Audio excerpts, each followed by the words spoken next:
मुझे दो एक्सट्रीम मिल जाए, एक अपर एक्सट्रीम और एक लोअर एक्सट्रीम, फिर ही मैं बात कर सकता हूँ कि हाँ, दो ऐसे ग्रुप्स ऑफ फर्म्स थे जिनकी ये वाज़ेह खसूसियात थी और उसके बेस पे मैंने क्या किया, जो है ये टी टेस्ट रन किया। ठीक है। अच्छा, टी टेस्ट के बारे में अगर किसी को समझ नहीं आई है, थोड़ा सा मैं ओवरव्यू दे दूँ। थोड़ी सी चीज़ें मुश्किल हो गई, आप लोगों ने मुझे डर सा लगा। ठीक है। तो वाकई में स्टूडेंट के लिए चीज़ें आसान बनानी होती है। ठीक है। टी टेस्ट का सिंपल ये समझ लिए। ठीक है। टी टेस्ट हम करते क्यों हैं, उसको कहते हैं यूनिवेरिएट एनालिसिस। ठीक है। उसको मीन डिफरेंस भी कहते हैं। ठीक है। करते इस वजह से है कि हम एक बहुत बड़ी बात करते हैं अपनी लिटरेचर में। ठीक है ना। फॉर एग्जाम्पल, इस पेपर के लिटरेचर में कोई हाइपोथेसिस होगा कि जो मार्केट पावर है, ठीक है, it effects the earnings management. ठीक है। मतलब मार्केट पावर एक ऐसी चीज है जो अर्निंग्स मैनेजमेंट, जो फर्म अर्निंग मैनिपुलेशन करती है, उसको इफेक्ट कर सकती है। और फर्दर शायद इसमें ये भी हो कि जो फर्म जिनकी मार्केट पावर ज़्यादा हो उनमें अर्निंग्स मैनेजमेंट हाईएस्ट होती है। ठीक है। इसमें ये भी होगा कि जो फर्म जिनकी मार्केट पावर लोवेस्ट हो, ठीक है, उनमें जो ईएम है वो लोवेस्ट हो। ठीक है। अब ये बात तो मैंने कर दी। ठीक है। इसको मैं रेगुलेशन के थ्रू भी प्रूव कर सकता हूँ। इसको मैं जो है इकोनॉमिक एनालिसिस के थ्रू भी प्रूव कर सकता हूँ कि मैं क्या कर दूँ, दो ग्रुप्स बना दूँ। ठीक है। एक वो फर्म जिनका मार्केट पावर क्या है, हाईएस्ट है। ठीक है।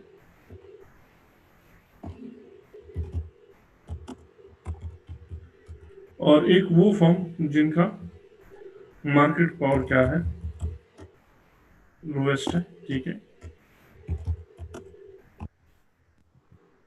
ठीक है। अब इन दोनों फर्म के लिए मैं ईएम की वैल्यू फाइंड आउट कर लूँ। ठीक है। वहां से मुझे पता चल जाएगा, अगर मैं डिस्क्रिप्टिव स्टैटिस्टिक्स कैलकुलेट कर लूँ और क्वार्टाइल वाइज कर लूँ, जिस तरह मैंने 5 क्वार्टाइल्स क्रिएट किए थे, वहां पे मैं देख लूंगा कि क्वार्टाइल 1 पे वैल्यू क्या है। क्वार्टाइल 1 क्या होगा, लोएस्ट होगा। देयर इज अ पॉसिबिलिटी कि क्वार्टाइल 1 पे जो अर्निंग मैनेजमेंट की फॉर एग्जांपल वैल्यू 2 आई है, वो क्या हो, जो हाईएस्ट क्वार्टाइल है उससे कम हो। क्योंकि हमारा आर्गुमेंट क्या है, जितना फर्म का मार्केट पावर ज्यादा होता है, मतलब मार्केट पावर से मेरी मुराद ये है कि किसी फर्म का मार्केट पावर ज़्यादा है तो वो मार्केट में मुख्तलिफ फैक्टर्स को चेंज कर सकता है।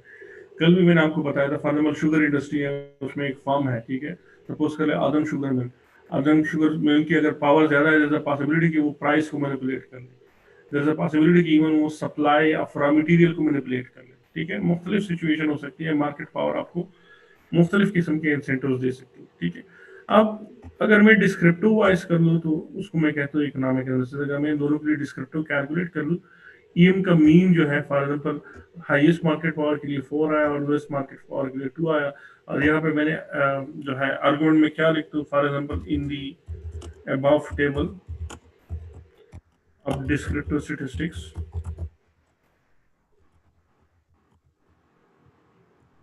it can be inferred from the mean values of EM that highest market power firms engage in higher manipulation। इस किस्म की मैं बातें लिख लेता हूँ। ठीक है। अब ये यहाँ पे मेरी इकोनॉमिक एनालिसिस खत्म हो जाती है, फिर मैं आगे स्टेप पे जाता हूँ स्टैटिस्टिकल एनालिसिस में। ठीक है। अब इसी ये जो बात की, इसको मैं वेट देने के लिए, वजन देने के लिए, इसको मजीद मतलब मैं आर्गुमेंट दे रहा हूँ, मैं एक वकील हूँ, मैंने केस पुट फॉरवर्ड किया है। ठीक है। एक केस में मैंने ये एविडेंस दिया, दूसरा एविडेंस में क्या करता हूँ, अगर मैं ये बात करता हूँ कि मार्केट पावर अगर हाईएस्ट होगी तो हमारा जो ईएम है वो भी क्या होगा, हाईएस्ट होगा।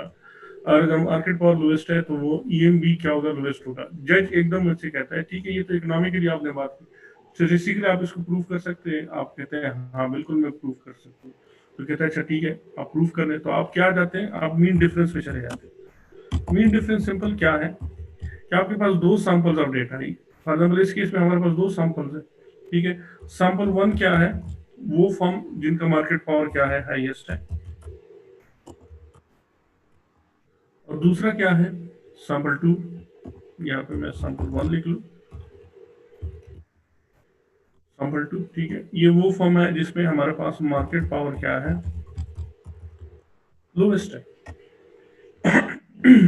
अब दो डेटा मेरे पास आ गए, ठीक है। फॉर एग्जांपल मेरे पास 10 ऑब्जर्वेशन थी, सपोज कर ले, मैं एक सपोज करता हूँ, ठीक है। ये ऑब्जर्वेशन थी मेरे पास 4, 5, 8, 9, 2, ठीक है, 6, ठीक है। ये वैल्यूज थी मुख्तलिफ, ठीक है। सैम्पल 2 में मेरे पास वैल्यू 1, 2, 3, ठीक है, 2, 3, 4, ठीक है। ये मुख्तलिफ वैल्यू थी, ठीक है। अब ज़ाहिर लग तो रहा है कि डिफरेंस है, ठीक है, वैल्यूज में डिफरेंस है, ठीक है। जो हाईएस्ट मार्केट पावर है उनके लिए ज़्यादा जो है अर्निंग मैनेजमेंट। अच्छा, अब ये वैल्यूज किस चीज़ की है, ये ईएम की है, अर्निंग मैनेजमेंट की।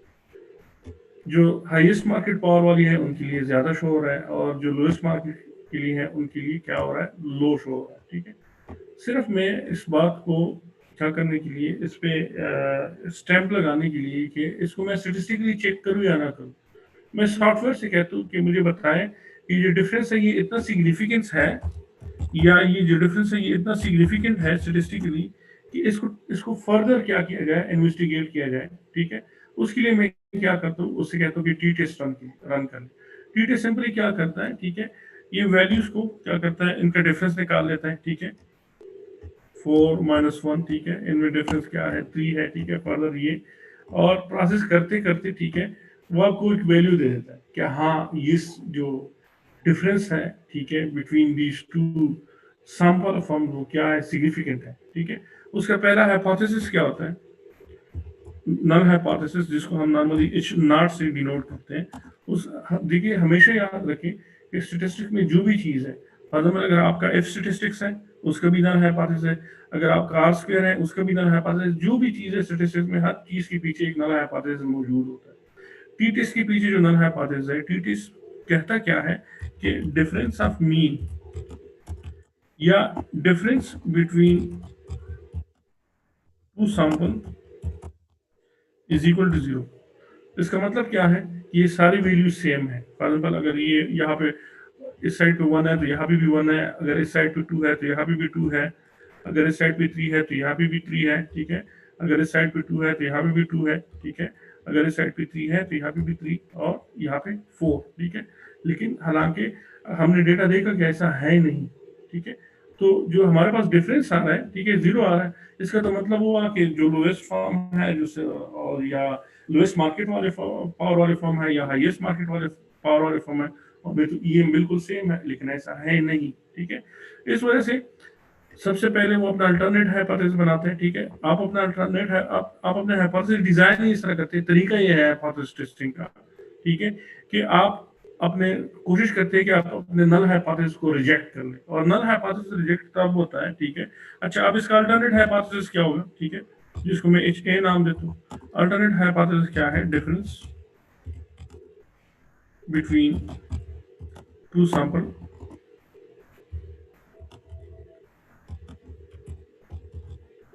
Is not equal to 0। मैंने आपको कहा था कि ये जो साइन है, ये पर्टिकुलर साइन, ठीक है, ये लैंग्वेजेस में, ठीक है, आप C++, आप स्टेटा, आप पाइथन जो भी यूज करते हैं, इसका मतलब क्या होता है, नॉट इक्वल, ठीक है, ठीक है। अब आपने रन कर लिया टी स्टेटिस्टिक्स। अगर टी स्टेटिस्टिक्स की पी वैल्यू आती है आपके पास 0.05, ठीक है, या ये या 0 आती है, या 0.01 से कम आती है, वट जो भी है, ठीक है, दो स्टैंडर्ड है, ठीक है। तो फिर हम क्या करते हैं, अपना जो नल हाइपोथेसिस है उसको रिजेक्ट करते हैं। हमारा नल हाइपोथेसिस क्या कह रहा था, हमारा नल हाइपोथेसिस कह रहा था कि इन दोनों सैंपल में कोई डिफरेंस नहीं है, difference in what, difference in the values of EM. लेकिन जब हमने रन किया, हमारे पास ट्रीटिस ने क्या कहा कि नहीं, आपका जो अल्टरनेट हाइपोथेसिस है वो ट्रू है एज कंपेयर टू आपका जो नल हाइपोथेसिस था। अब देखिए, अल्टरनेट हाइपोथेसिस क्या है यहाँ पे, H A mean this difference between the values of them is not equal to 0, ठीक है। और पी वैल्यू इसकी कितनी बनती है, 0.002। फर्दर अगर ये 0 की इक्वल नहीं है तो क्या ये 0 से ज्यादा है या 0 से कम है, ठीक है। अगला अल्टरनेट हाइपोथेसिस है this difference is greater than 0, ठीक है, और उसको हम एक्सेप्ट करते हैं, ठीक है। अगर पी वैल्यू हमारे पास 0.05 से कम आती है, we straight away reject our null hypothesis and then we accept और जो हमारा अल्टरनेट हाइपोथेसिस है। अल्टरनेट हाइपोथेसिस की एक तीसरी फॉर्म ये है कि क्या अगर ये डिफरेंस जीरो के बराबर नहीं है तो क्या जीरो से कम है। यहाँ पे अल्टरनेट हाइपोथेसिस मुझे बता रहा है कि नहीं, ये जीरो से कम नहीं, ठीक है। लेकिन यहाँ पे हमारा मकसद हल हो गया, और वो मकसद क्या था कि डिफरेंस क्या जो बिटवीन मीन्स है वो क्या है, वो जीरो के बराबर नहीं है, और वो स्टेटिस्टिकली सिग्निफिकेंट भी है। हम ये बात वसूख से कह सकते हैं, यकीन से कह सकते हैं कि हाँ बिल्कुल ये जो डिफरेंस है ये जीरो के बराबर नहीं है, ठीक है। अब यहाँ पे तो 10 हाइपोथेसिस थे, सॉरी 10 ऑब्जर्वेशन थी। हमारे डेटा में तो हजारों ऑब्जर्वेशन है, 8,000 9,000। ऐसा भी हो सकता है कि हमारे डेटा में करोड़ों ऑब्जर्वेशन, ठीक है। हमारे सामने रिसर्च आई है कि हम मिलियंस में ऑब्जर्वेशन में बात करते थे, ठीक है। तो वहां पे निकालने के लिए यहाँ पे तो मैंने सिंपल आपको एक तस्वीर बता दी एक्सेल में कि ये डिफरेंस है, ठीक है ना। वहां पे डिफरेंस करने के लिए आपने क्या करना होगा, ये टी टेस्ट रन करना होगा, ठीक है। और उसके बाद आपको पता चलेगा कि भाई वाकई में ये जो मीन डिफरेंस है वो सिग्निफिकेंट है या नहीं है। हाँ, एक सवाल ये हो सकता है कि मैं क्वार्टाइल्स कितने बनाऊं, ठीक है। यहाँ पे तो मैंने आपके लिए 5 क्वार्टाइल बनाए, उसमें से बीच वाले क्वार्टाइल जो है वो हटा दिए, ठीक है। ये डिपेंड करता है आपके डेटा पे। अगर आपका डेटा कम है तो कम क्वार्टाइल्स बनाना, ठीक है। और अगर आपका डेटा ज्यादा है, ठीक है, तो फिर आप क्या करें, ज्यादा क्वार्टाइल बनाए, ठीक है। इन्होंने इस केस में इनकी ऑब्जर्वेशन कोई 7,000 के करीब है, लेकिन उन्होंने जो अपने क्वार्टाइल्स बनाए हुए हैं और टोटल कितने बनाए हुए हैं, 10, ठीक है। डिपेंड करता है कि आपका डेटा कितना है, ठीक है जी। यहाँ तक अगर किसी का कोई सवाल हो, किसी कोई समझ नहीं आई हो, तो फिर हम आगे चलते हैं।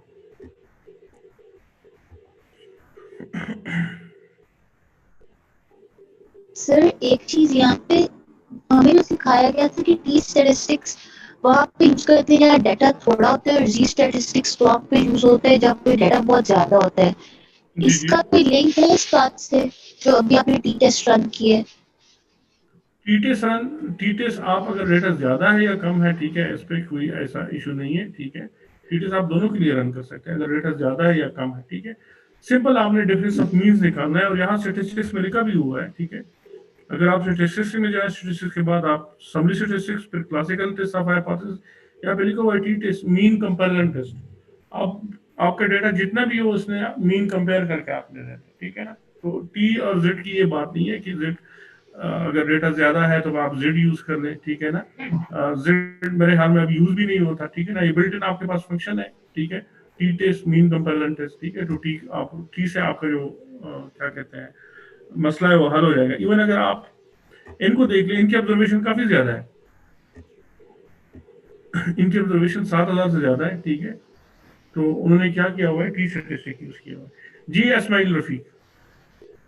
सर ये जो अल्टरनेट हाइपोथेसिस है इसमें हमने जो आपने एक्सेल में लिखा है उसमें हमने कहा है कि नॉट इक्वल टू जीरो, जबकि जी, अगर हमने ग्रेटर ग्रेटर और लेस का भी तो ये दूसरे भी देखने होंगे हमने, ग्रेटर है कि लेस है, वो जो आपने स्टेटा में रन किए। वो तो आपको एडिशनल इंफॉर्मेशन दे रहा है ना।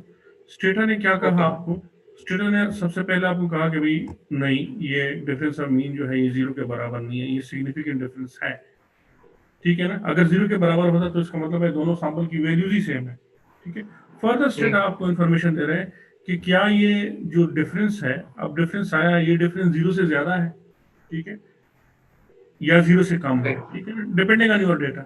उसने कहा कि जो जीरो, ये डिफरेंस जीरो से ज्यादा है, इस बात का क्या चांस है, तो उसने कहा कि ये स्टेटिस्टिकल सिग्निफिकेंट है, ये बात जो आप कर रहे हैं ये आप ठीक कर रहे हैं, ठीक है।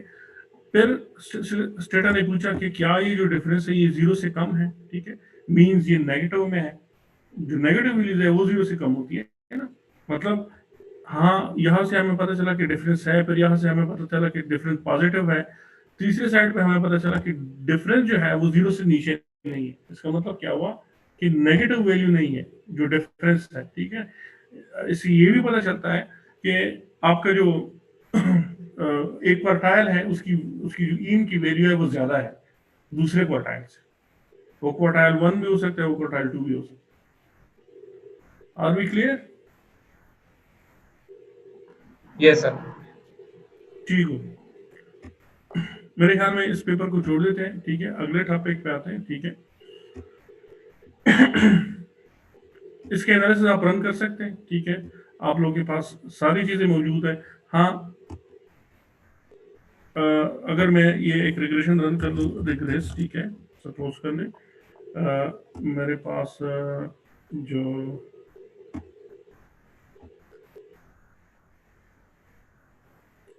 किस चीज की इंटरप्रिटेशन, टी स्टैटिस्टिक्स की, राहत शाह, ठीक है।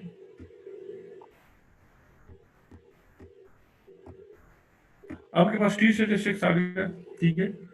हमारा टी स्टैटिस्टिक्स की इवन स्टेटा ने प्रोवाइड कर लिया आपको कि टी स्टैटिस्टिक्स का जो अल्टरनेट जो नल हाइपोथेसिस है वो क्या है कि जो डिफरेंस है between the values of EM across the two samples वो क्या है, जीरो है। इसका मतलब क्या हुआ कि सैंपल 1 में जो वैल्यू है वो बिल्कुल उसी तरह है जो सैंपल 2 में है, ठीक है। लेकिन अल्टरनेट हाइपोथेसिस क्या था? अल्टरनेट हाइपोथेसिस ये था कि ये डिफरेंस जीरो के बराबर नहीं है, ठीक है। ये डिफरेंस या जीरो से ज्यादा है, ठीक है, या जीरो से कम है, ठीक है।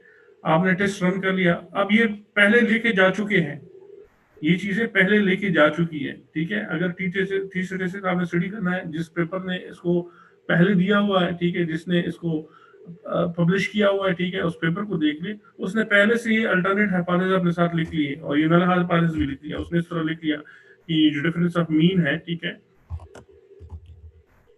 वो क्या है, वो जीरो की इक्वल है, ठीक है, कोई डिफरेंस नहीं है इन दोनों सैंपल में, ठीक है।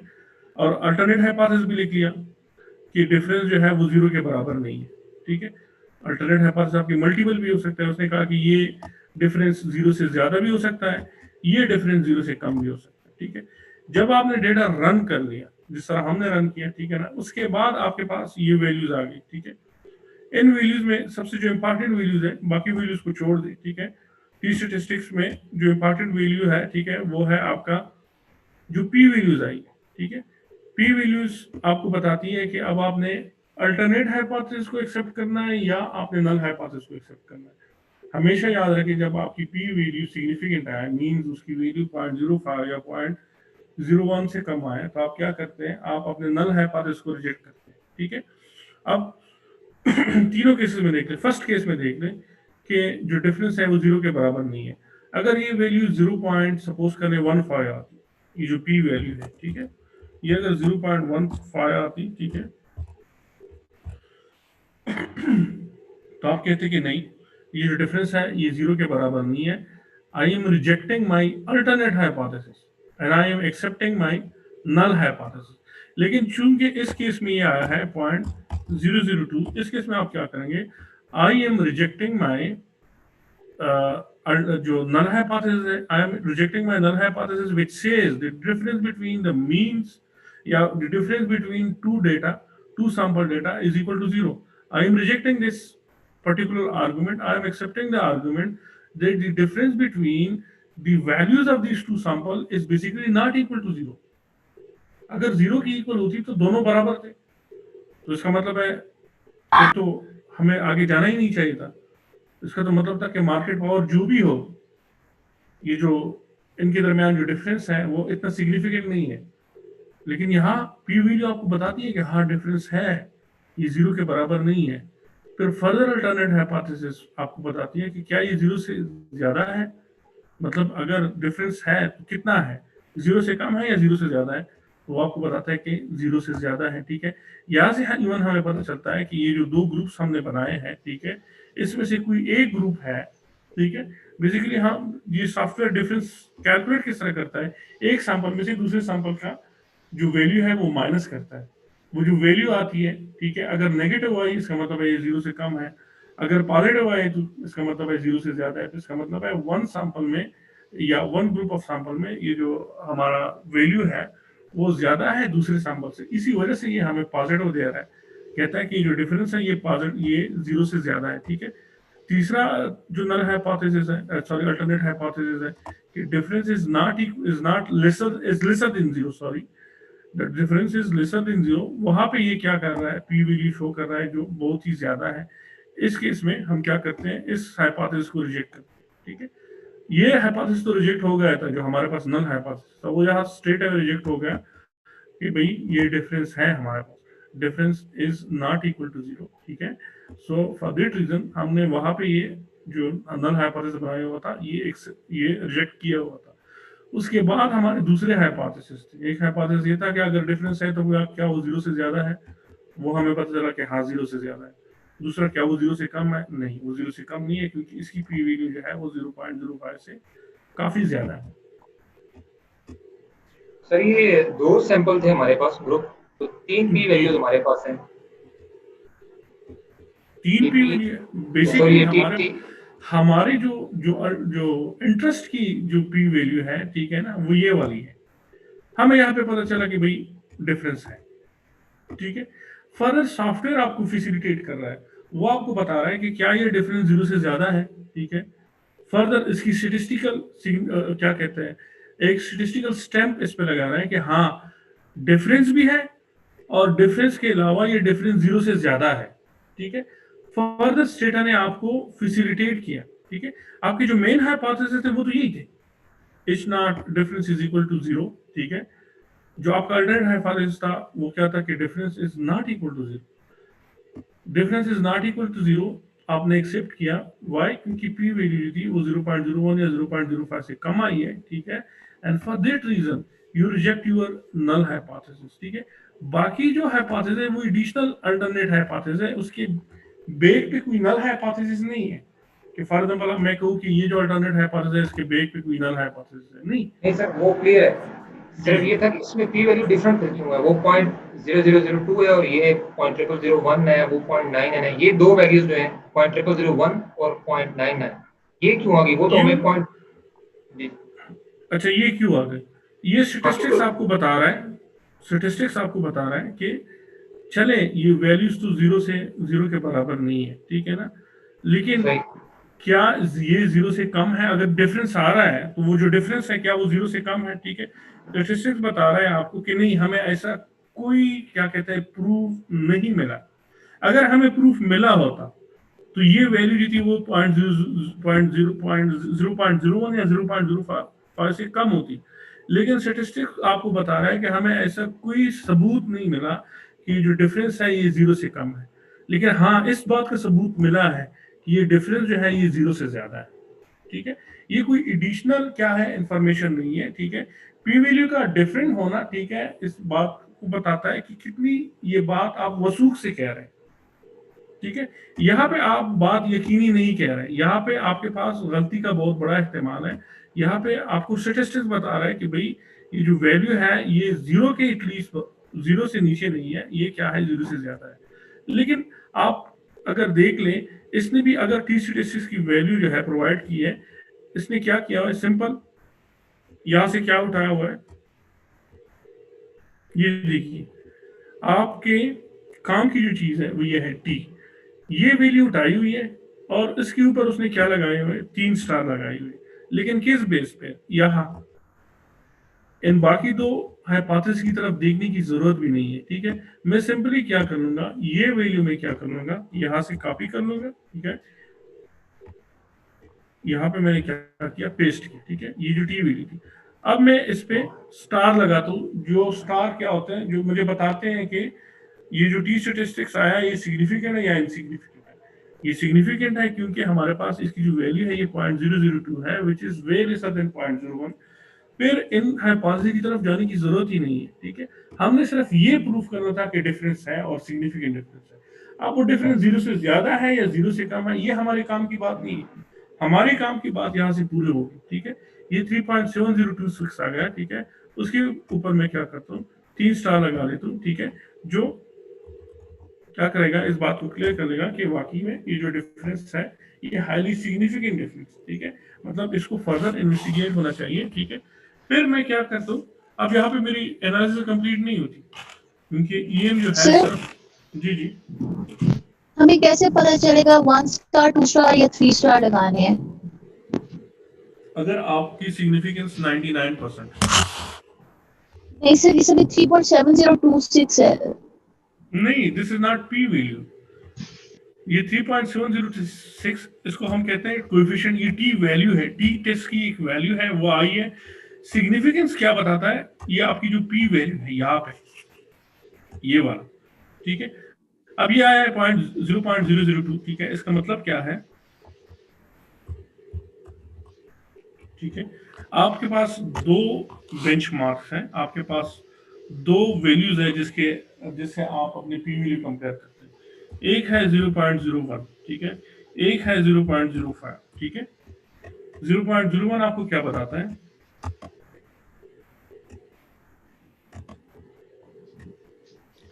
जीरो पॉइंट 0.01 बता रहा है आपको कि जो आप बात कर रहे हैं उस पर आप 99% श्योर है, ठीक है, जिसको लेवल ऑफ कॉन्फिडेंस भी कहते हैं,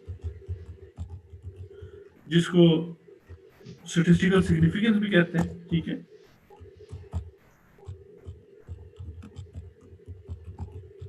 ठीक है, और अगर इस स्टैंडर्ड के साथ कंपेयर करते हैं, यहाँ पे आप मतलब फॉर एग्जांपल यहाँ पे आपके पास गलती का इस्तेमाल कितना है या कितनी गलती आप कर सकते हैं, यहाँ पे गलती आप 1% आपके पास क्या है चांसेस है कि अगर आपकी स्टैटिस्टिकल सिग्निफिकेंस का लेवल 99% है कि मतलब मैं किसी बात को की श्योरिटी देखना चाहता हूँ कि मुझे 99% यकीन हो कि ये बात इस तरह होगी, तो वहां पे आपके पास गलती के चांसेस कितने हैं? 1%, ठीक है। और यहाँ पे क्या कर रहे हैं आप? 95% पे कर रहे हैं, ठीक है, लेवल ऑफ कॉन्फिडेंस आपका इतना है, ठीक है। यहाँ पे आपके पास गलती के चांसेस कितने? 5%, ठीक है, ठीक है। अब पी वैल्यू यहाँ पे अगर आप देख लें 0.002, ये किससे कम है? 0.05 से तो कम है। क्या ये 0.01 से भी कम है? बिल्कुल उससे भी कम है, ठीक है। तो इसका मतलब है कि आप 99% से भी थोड़ा सा ज्यादा श्योर है कि ये जो मैं बात कर रहा हूँ ये मैं ठीक है। अगर आपकी वैल्यू 0.01 से कम होते हैं तो आप 3 स्टार लगाते हैं। अगर आपकी वैल्यू 0.05 से कम हो, फॉर एग्जाम्पल अगर पी वैल्यू मेरे पास होती 0.03, अगर इस तरह होती, अभी 0.01 से तो ज्यादा है लेकिन 0.05 से कम है, तो यहाँ पे आप क्या लगाएंगे फिर? अगर आपके पास स्टेटिस्टिक है तो आप यहाँ पे 2 स्टार लगा लेंगे, 95%, ठीक है।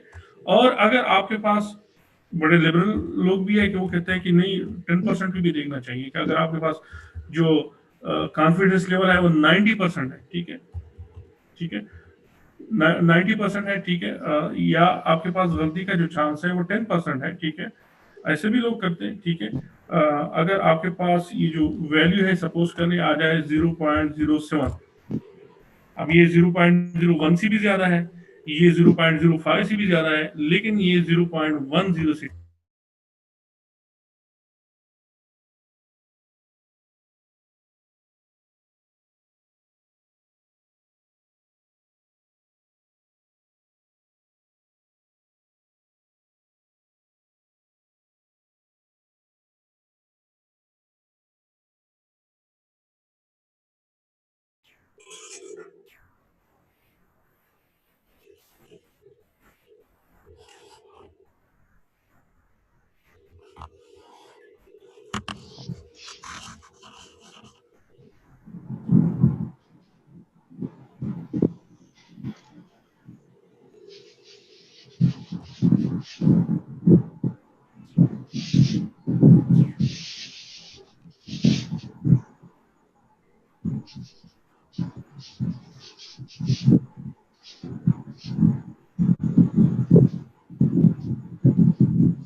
Excuse me sir.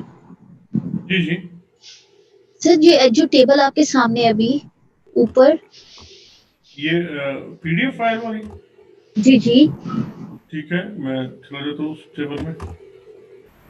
जी सर, यहाँ पे तो आपके पास जो मीन वैल्यू का डिफरेंस आ रहा है वो डिसाइल्स 10 डिसाइल्स के लिए आ रहा है, तो क्या इन्होंने उसको दो ग्रुप्स में डिवाइड नहीं किया जिस तरह दो हमने ग्रुप में उन्होंने जो टी टेस्ट रन किया है बिल्कुल उसी तरीके से रन किया है जो मैंने रन किया है।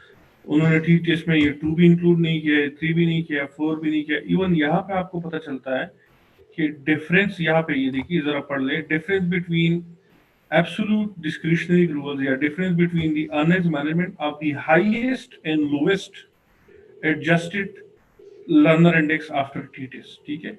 हाईएस्ट एंड लोवेस्ट यहाँ पे लिखा हुआ है, तो इसका मतलब है कि इसमें ये चीजें इंक्लूड नहीं है।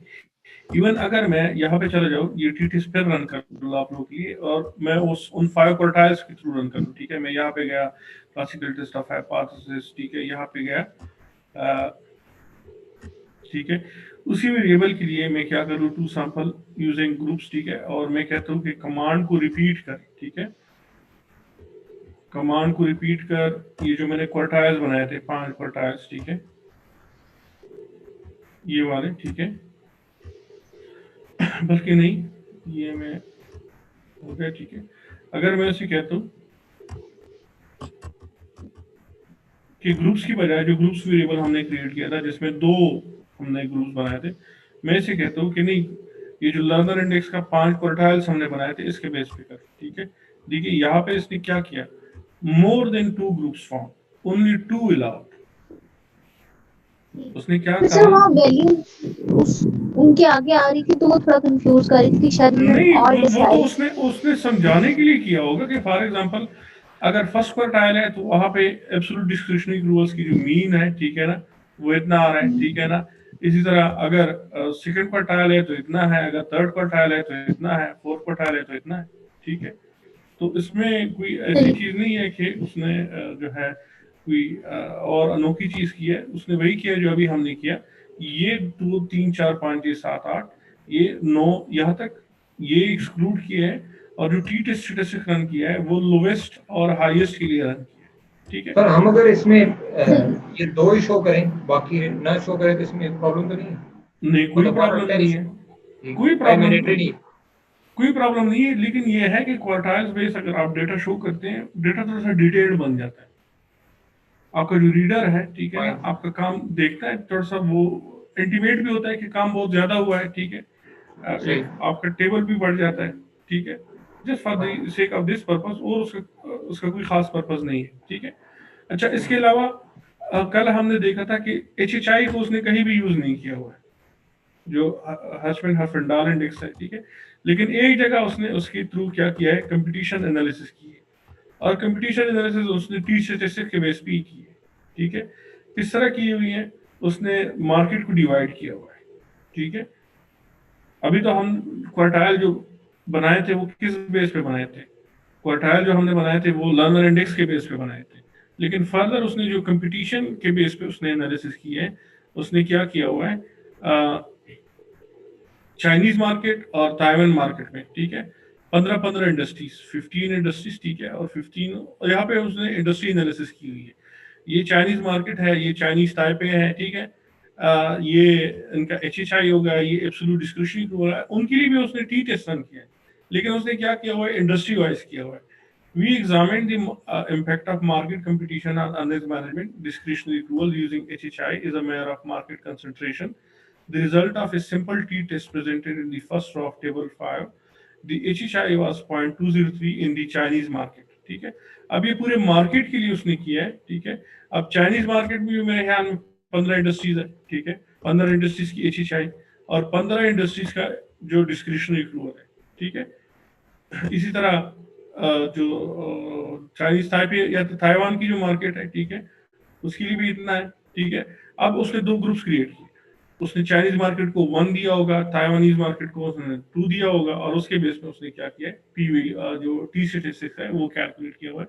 सिर्फ उसने इतना यूज किया हुआ है, ठीक है। बाकी ना उसने किसी मेन मॉडल में डाला हुआ है, ठीक है। यहाँ पे उसने क्या किया हुआ है, ये उसने इस तरह यूज किया हुआ है। जी, यहाँ तक कोई सवाल हो?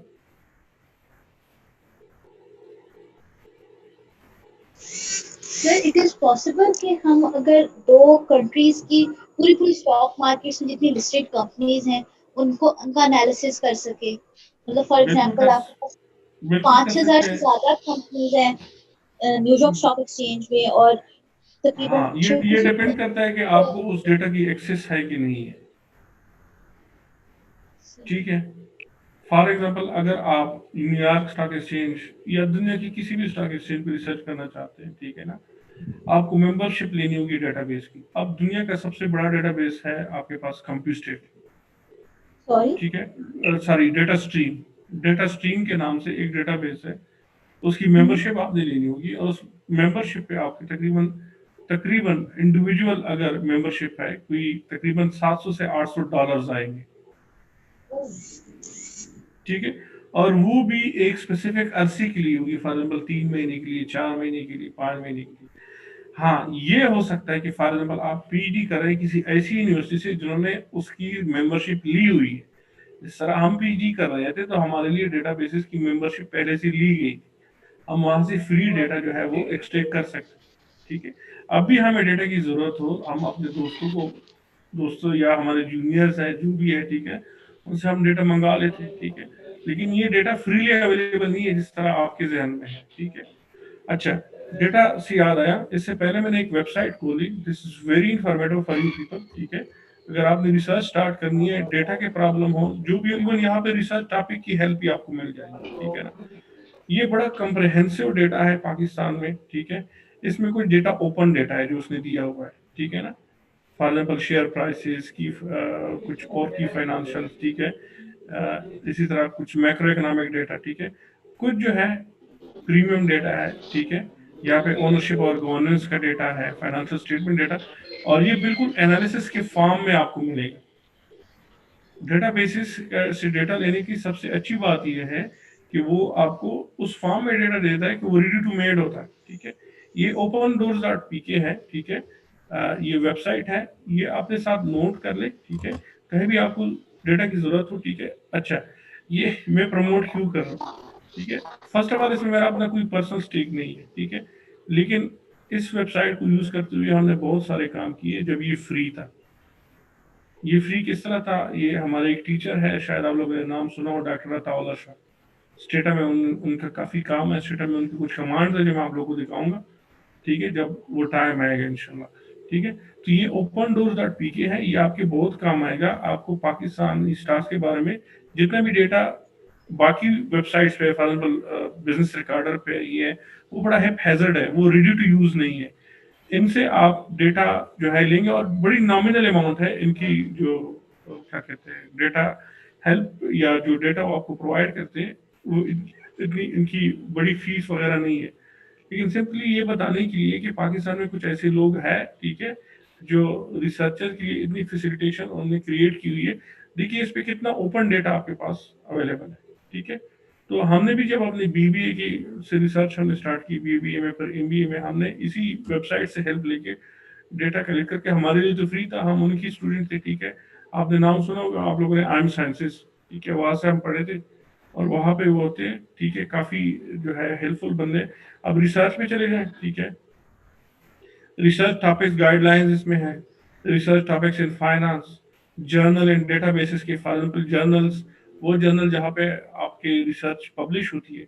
डेटाबेसेस क्या होती है, जहाँ पे डेटा अवेलेबल होता है, उनके बारे में मालूमात, कौन सा डेटा आपको किस डेटाबेस से मिलेगा। फॉर एग्जांपल बैंक्स का डेटा जो है आपको बैंक स्कोप से मिलेगा, इंटरनेशनल बैंक्स का डेटा, यूरोपियन बैंक्स का डेटा, अमेरिकन बैंक्स का डेटा, चाइनीज बैंक्स का डेटा आपको बैंक स्कोप से मिलेगा। तो इन सारी थीसिस एवल्यूएशन एग्जांपल, अगर आपने थीसिस लिखे हैं तो उनको किस तरीके से एवल्यूएट किया जाता है, ठीक है, कौन कौन सी चीजें हैं जिस पे पूछा जाता है। इसके अलावा उनके अपने कोर्सेज हैं जो वो पढ़ाते हैं, ठीक है। Data science for finance, computer application for finance, financial risk management, बाकी चीजें, ठीक है। ये बड़ी हेल्पफुल वेबसाइट है, ये मैं आप लोगों के साथ शेयर करता हूँ।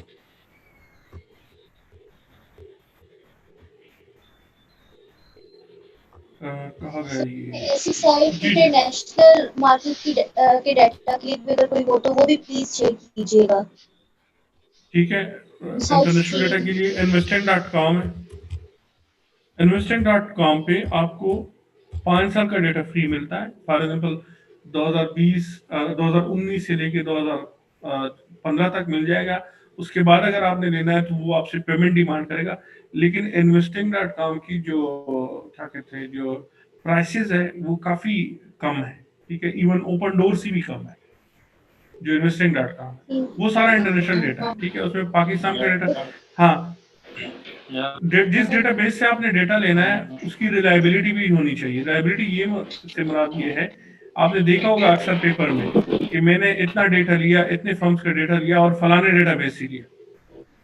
जरूरी नहीं है कि हर जो डेटाबेस है, ठीक है, वो क्या हो,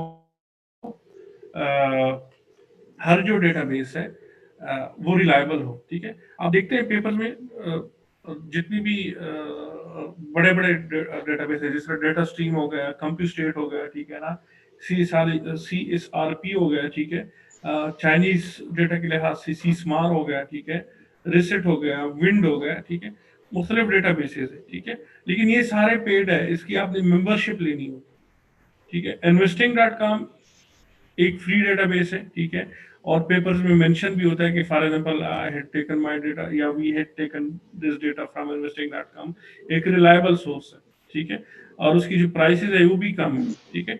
ओपन डोर्स वाला डेटा भी रिलायबल है, वो हैंड कलेक्टेड डेटा है, ठीक है, उनका एक बहुत बड़ा ग्रुप है, स्टूडेंट उसमें काम करते हैं, स्टूडेंट जो डेटा कलेक्ट करते हैं, ठीक है, वो जो है इसी डेटाबेस में क्या करते हैं, वो ऐड होता जाता है, ठीक है। तो पाकिस्तान के लिहाज से ओपन डोर्स.pk जो जिसमें फ्री डेटा भी अवेलेबल है और पेड भी अवेलेबल है। इंटरनेशनली इन्वेस्टिंग.com है जिसमें फ्री डेटा भी अवेलेबल है और पेड डेटा भी अवेलेबल है, ठीक है। लेकिन रिसर्चर कम्युनिटी में सबसे ज़्यादा अहम बात यह है कि आप अपना इतना नेटवर्क बनाएं कि आपको डेटाबेस की जो क्योंकि हमारी कंट्री में हमें इतनी फंडिंग मुहैया नहीं होती कि आप कहें कि मैं प्रोफेसर हूँ या मैं असिस्टेंट प्रोफेसर हूँ तो मैं यूनिवर्सिटी से कहूँगा कि फलाने जो डेटाबेस है उसकी मेंबरशिप लेके दे, ठीक है, ऐसा मुमकिन नहीं है।